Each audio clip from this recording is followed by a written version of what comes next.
Hi, this is Alex from devstories.eu. OpenAI Agents SDK, Episode 8 of 18. An AI agent with amnesia is useless, but storing its memory incorrectly can silently duplicate conversation history and double your API costs.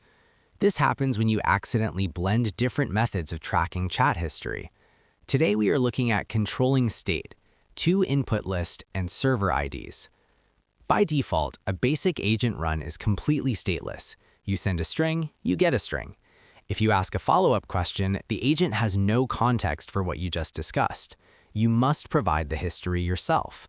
While the SDK offers high-level session wrappers, sometimes you need the lowest level, most transparent way to maintain chat history across multiple turns without any magically hidden state. There are two explicit ways to handle this.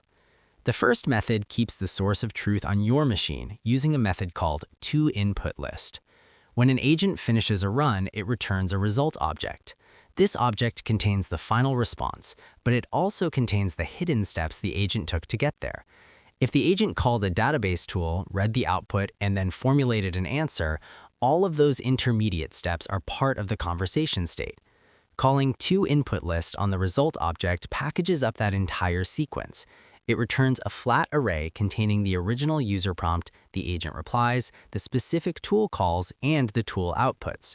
It formats all of this exactly how the API expects to receive it. If you are building a command line chat loop, the logic goes like this. You define a variable to hold the conversation array. Initially, it just holds the first user prompt. You pass this array into the agent.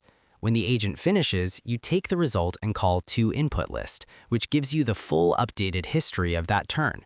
When the user types their second question, you manually append their new message to the end of that list and pass the whole thing back to the agent. You are in total control of the payload. Now, the second piece of this. Shuttling a massive array of previous messages and JSON tool outputs back and forth over the network on every single turn uses bandwidth. If you want to avoid that, you can use server-side IDs. Every response you get from the API includes a unique identifier.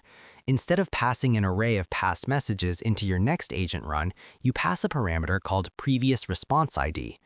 Here's the key insight. When you provide a previous response ID, your client only sends the brand new user message. You do not send the history array. The OpenAI server looks up that ID, retrieves the existing context thread on its end, attaches your new message to it, and generates the next reply. This brings us to a critical trap. You might be tempted to mix these approaches. You might append the user input to the client-side list, pass that full list to the agent, and also pass the previous response ID, just to be safe.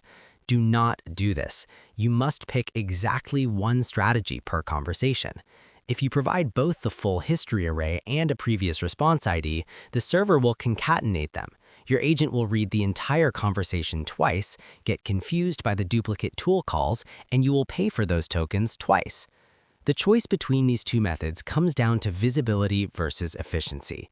Use client-side lists when you need to audit, filter, or modify the conversation history between turns. Use server-side IDs when you trust the raw thread and want to minimize your network payload. That's all for this one. Thanks for listening, and keep building.